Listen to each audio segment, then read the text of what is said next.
Issus de tout horizon et de toute tradition, ces hommes et ces femmes en quête de sagesse ou tout simplement inspirés partagent avec nous leur parcours de vie et nous donnent des pistes pour grandir en humanité. Je suis partie à la rencontre de ces chercheurs d'hier et d'aujourd'hui. Vous écoutez Envie de sagesse.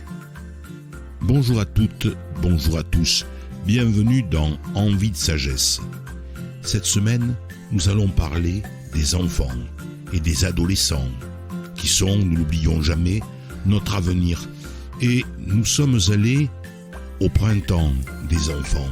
Printemps des enfants qui avait lieu à Noisy-le-Sec avec le pédagogue Philippe Mérieux. Il répond d'abord à cette question, qu'est-ce qu'un enfant ? C'est un être étrange parce qu'il est à la fois complet et inachevé.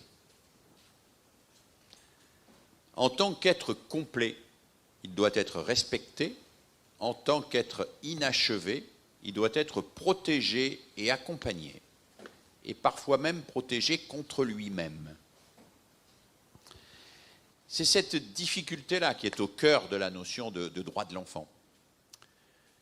Il est un être complet.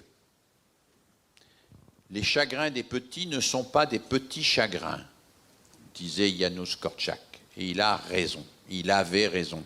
Les chagrins des petits sont des immenses chagrins. Et nos chagrins à nous ne sont pas plus importants parce que nous sommes plus grands, plus vieux. Les chagrins des petits sont éminemment respectables. La parole des enfants doit être entendue. Mais ça ne veut pas dire doit être approuvée. C'est vrai en justice, le juge des enfants aujourd'hui doit entendre l'enfant. C'est une obligation. Ça ne veut pas dire qu'il doit faire ce que l'enfant demande. Parce que l'égalité dont on parle est une égalité de dignité. Ça n'est pas une égalité de fonction. Le juge, il a une fonction et une responsabilité sociale. Et il doit préserver l'enfant, y compris contre lui-même. Contre le fait que l'enfant peut aller au casse-pipe en demandant quelque chose. Son intérêt supérieur, le juge, il essaye de le promouvoir, y compris parfois en allant contre la demande ou le caprice de l'enfant. Donc, écouter, il faut que l'enfant soit écouté, mais il faut qu'il soit écouté de manière exigeante. Il faut que l'adulte incarne cette exigence. Je t'entends, mais explique-toi, démontre. Je t'entends, mais discute-en avec les copains. Et l'exigence que j'incarne moi adulte, c'est non pas le respect de tes caprices, mais le respect de ta liberté. Ça, c'est compliqué. C'est compliqué parce que l'enfant peut être capricieux. Et un enfant est presque toujours capricieux. D'ailleurs, la publicité organise, systématise et mondialise le caprice. Elle dit à l'enfant en permanence, fais ton caprice, ça fait marcher le commerce. Demande, exige. Si tes parents veulent pas, demande à mamie. Si mamie veut pas, demande à tonton. Et tu l'auras, la dernière PlayStation. Tes parents du style se saigner aux 80, tu finiras par l'avoir. Exige-la, fais ton caprice. Et la pub, elle est très forte pour ça.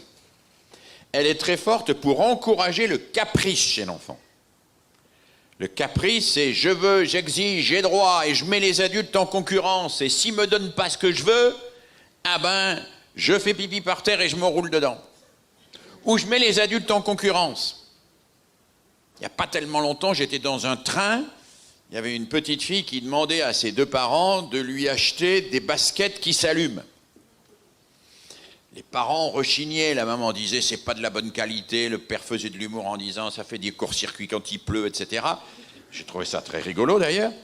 La petite fille les laisse parler, puis elle leur dit de toute façon c'est pas grave, vous voulez pas me les acheter, mais samedi je vais chez mamie.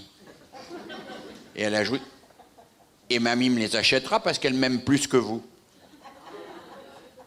Ce à quoi les parents répondent, il n'est pas question que mamie t'achète des baskets qui s'allument. On va te les acheter dès vendredi. Hein? Elle a parfaitement compris, la petite fille, qu'on peut avoir satisfaction à tous ses caprices en mettant les adultes en concurrence. Les adultes veulent être aimés par les enfants. Donc, on cède aux caprices. Respecter la liberté de l'enfant, c'est pas respecter son caprice. C'est être à l'écoute d'une parole en étant nous-mêmes l'incarnation face à lui d'une exigence de réflexion dans sa parole. C'est-à-dire, je ne vais pas dire tu as toujours raison. Ton caprice fait la loi. Non, ton caprice ne fait pas la loi. Enfin, t'es là au supermarché, moi je vois, t'es assis, il y a de chaque côté de la caisse des bonbons qui miroitent de tous les côtés, t'attrapes. Non, tu vas pas céder ton caprice pour lequel il y a des tas de gens qui veulent te faire consommer des trucs qui nuisent à ta santé. Donc je ne vais pas respecter le caprice. J'ai le droit de dire non à un caprice. Ou plus exactement, j'ai le droit de dire ni oui ni non. Pas tout de suite, réfléchissons-y et on verra demain. Ou on verra plus tard. L'attitude éducative, c'est pas celle qui consiste à céder au caprice. C'est pas celle qui consiste à dire non, tu ne feras pas ton caprice. Ça sert à rien. C'est celle qui consiste à dire on va y réfléchir ensemble et on va en parler sérieusement. Tu peux même en discuter avec tes copains, tu peux te renseigner, tu peux aller voir ton oncle, ta tante, en parler avec lui, en parler avec elle. Et on réfléchit ensemble et on amène l'enfant à réfléchir. Donc la parole de l'enfant, elle n'est pas à cet égard égale à la mienne, au sens d'une identité, elle n'est pas identique à la mienne. Moi j'ai une responsabilité à son égard. Je suis un adulte, je suis un éducateur. Ma responsabilité, c'est de le faire accéder à la réflexivité, à la pensée. La pensée, c'est compliqué, c'est difficile, et ça veut dire qu'on sursoit au caprice, ça veut dire qu'on se met à réfléchir. Et moi, ma responsabilité, c'est de faire réfléchir l'enfant. Et de réfléchir avec lui. Et réfléchir avec lui en lui montrant que je réfléchis. Et si on réfléchit ensemble, à égalité. Mais pour que nos paroles soient à égalité, il faut que je m'astreigne à réfléchir et que je le mette en condition de réfléchir en face de moi. Et ça demande du travail. Pour que l'enfant réfléchisse, il faut qu'il soit dans un espace où on prend un peu de temps, où les mots ont un sens, où on réfléchit sur... On n'emploie pas n'importe quel mot à la place de n'importe quel autre, on n'humilie pas les autres, voilà. Il y a des règles, il y a un travail éducatif. Voilà. Donc, oui, la parole de l'enfant doit être à égalité de celle de l'adulte, mais c'est un travail. Et c'est un travail qui exige que l'adulte n'abdique pas sa posture d'éducateur en disant « quoi que dise l'enfant, il a raison ». Ben non. C'est d'ailleurs vrai pour les adultes aussi. Hein. Quoi que disent les adultes, ils ont raison, ce serait de la démagogie pure et simple. Donc, il y a là quelque chose qui m'oblige à insister sur le fait que l'adulte est réellement éducateur quand il associe la bienveillance, il entend, il ne censure pas, il laisse s'exprimer, mais qu'il aide aussi à accéder à l'exigence. Et associer la bienveillance et l'exigence, c'est pas facile. Hein. Ça veut dire que tu as le droit, mais on va y réfléchir. Voilà, on va y réfléchir. Moi, je cite toujours cette anecdote que je trouve extrêmement illustrative de Janusz Korczak, justement, qui est un célèbre pédagogue qui, vous savez, a laissé sa vie d'ailleurs, puisqu'il a été assassiné avec ses orphelins dans le camp de Treblinka par les nazis, et qui ramassait les gamins dans les rues de Varsovie, qui avait fondé des orphelinats pour les gamins les plus déjantés qui soient. C'était des gamins qui se battaient tout le temps, passaient leur vie à se battre. Et le problème de Korczak, c'était que les gamins ne se battent plus. Bon. Donc il essaye tout, il dit on va punir ceux qui se battent, on va exclure ceux qui se battent. Oui, mais si on les exclut, ils vont se battre dans la rue, bon d'accord. Il leur fait des sermons, c'est pas bien de se battre, etc. etc. Bon. Jusqu'au jour où il instaure une règle que je trouve d'une intelligence éducative fabuleuse. Il dit à tous les enfants, à partir d'aujourd'hui, tout le monde a le droit de taper sur n'importe qui, n'importe quand, n'importe comment, autant qu'il le vaudra. mais à une condition impérative, c'est de prévenir l'intéressé par écrit 48 heures à l'avance. Prévenir l'intéressé par écrit 48 heures à l'avance. C'est d'une intelligence fabuleuse. Parce que ça veut dire qu'on oblige l'enfant à réfléchir à la légitimité de son acte. Tu le préviens, donc tu te... Alors, pagaille dans l'orphelinat, parce qu'il y a des gamins qui disent « Mais monsieur, on ne sait pas écrire !» Kortchak dit « Mais qu'à cela ne tienne. Moi, je vais faire scribe. Vous venez, puis vous me dictez votre lettre. Par exemple, je veux te taper dessus parce que... » Le gamin, il commence... Ouais, mais on s'aperçoit bien quand on explicite que les raisons, pour une part, s'effritent, pour une autre, on ne sait pas trop. Il y en a quand même qui racontent, qui vont jusqu'au bout. Et alors, le soir, à la veillée, on tire quelques lettres dans la boîte des bagarres, puisque dans chaque orphelinat, il y a une boîte des bagarres. On tire quelques lettres au sort, on les anonyme, on enlève tous les noms, et puis on les lit. Et puis on fait un petit atelier philo là-dessus. Et qu'est-ce que remarque Kortchak? C'est que les gars et les filles qui sont les plus critiques sur les lettres sont en général ceux qui les ont écrites. Et forcément, puisqu'ils les connaissent à l'avance. Donc ils connaissent les critiques. Donc ils ont déjà évolué par rapport au moment où ils ont écrit. Ils ont déjà réfléchi. Et Kortchak explique, bah oui, si j'interdisais aux gamins de se battre, ils iraient se battre quand j'ai le dos tourné. C'est ce qui se passe. C'est pourquoi les politiques sécuritaires échouent toujours. Les politiques sécuritaires, ça consiste simplement à dire aux gens, continuez à être malhonnêtes, mais vous ne vous faites pas prendre. Hein? Voilà. Bon, ça ne fait jamais évoluer les gens, ça. Donc, on peut dire, je vous interdis de vous battre. On peut dire, je vous autorise à vous battre, mais là, ils ne progressent pas. Kortchak dit, la seule attitude éducative, ça consiste à dire, avant de se battre, il faut réfléchir. Voilà.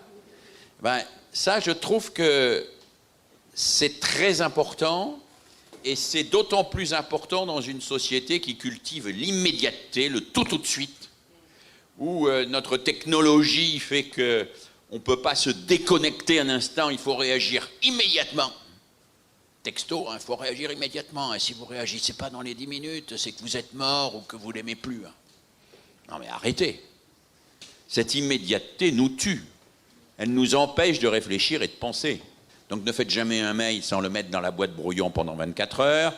Ne faites jamais un texto immédiatement, mais attendez toujours au moins 4 heures avant de répondre. Et prévenez vos interlocuteurs que vous prenez le temps de réfléchir. Puisque notre objectif en tant qu'éducateur, c'est de donner aux jeunes le temps de réfléchir, c'est-à-dire le temps de la penser. Donc, dans ce cadre-là, si nous nous astreignons à cela, alors oui, on est à égalité avec les enfants.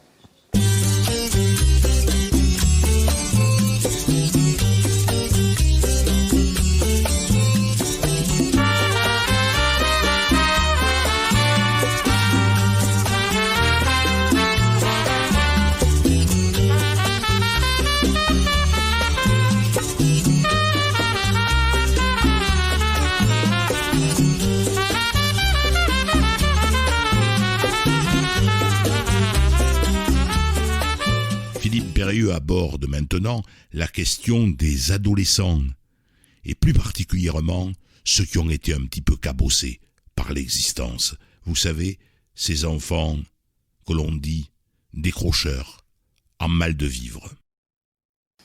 Avec les ados qu'on pourrait appeler difficiles, compliqués, il faudrait travailler en termes de coéducation et de partenariat, beaucoup plus qu'on ne le fait, entre services sociaux, police, justice, éducation nationale, médecine, pédiatrie.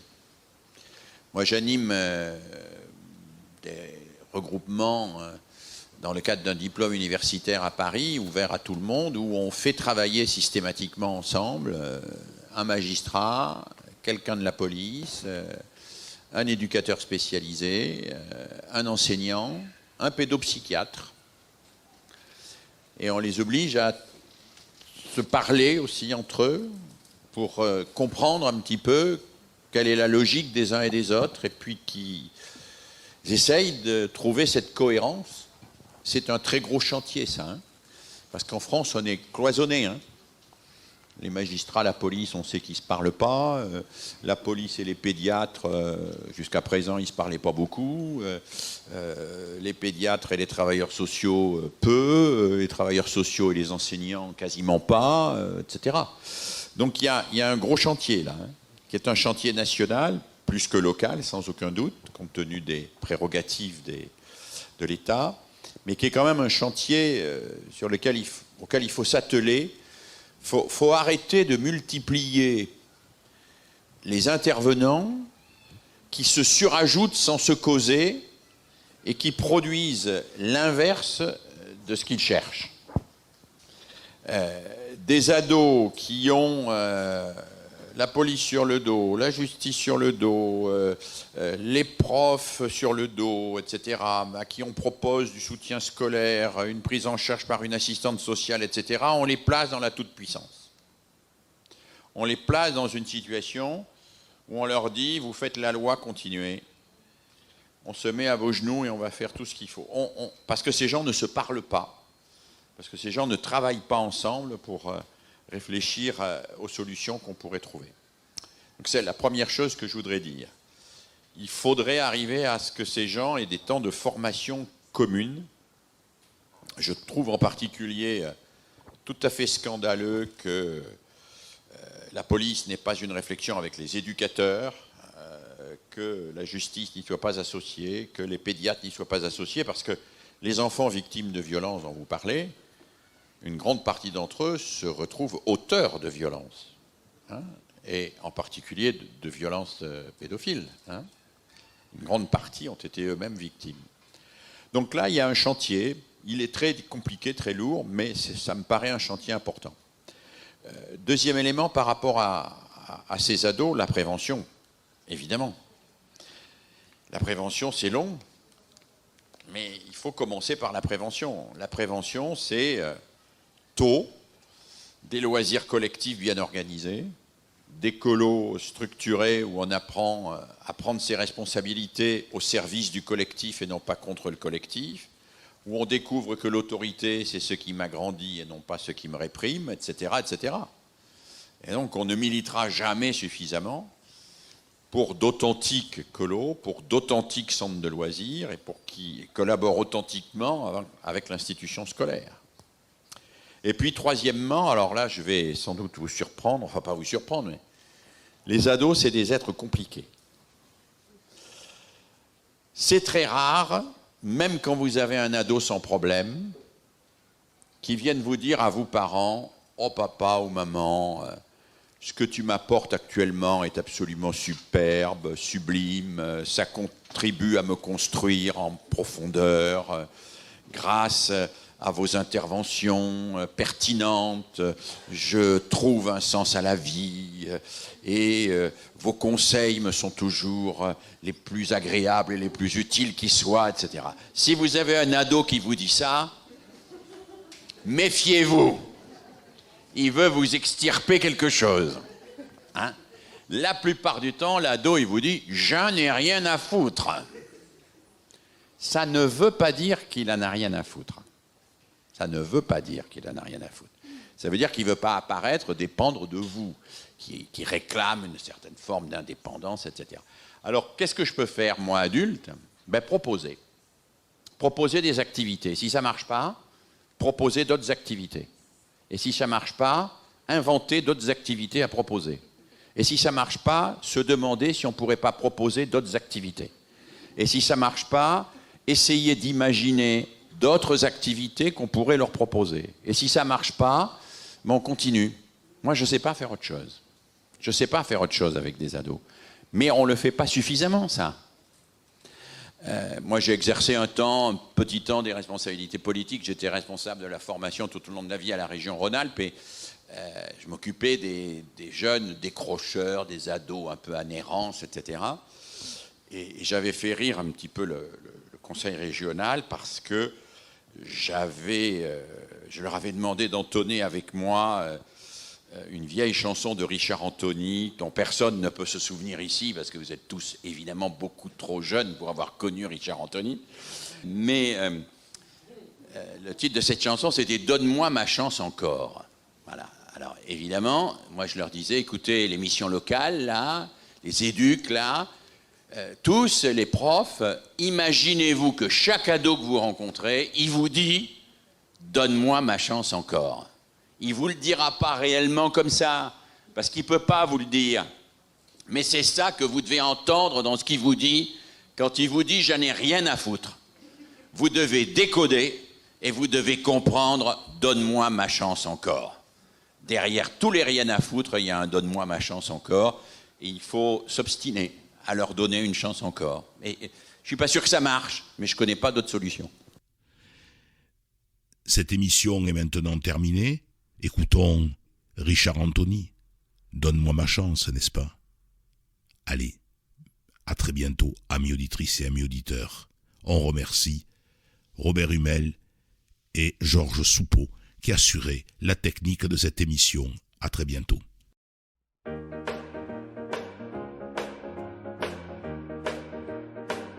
Donne-moi ma chance, donne-moi ma chance encore. Quoi que tu penses, je n'ai pas tous les torts. Ne me dis pas que c'est trop tard, que tu n'as plus pour moi un seul regard. Donne-moi ma chance, donne-moi ma chance encore. Par ton silence, tu parais la plus forte. Mais tu sais bien que toi et moi, on ne peut pas se séparer comme ça. Donne-moi ma chance.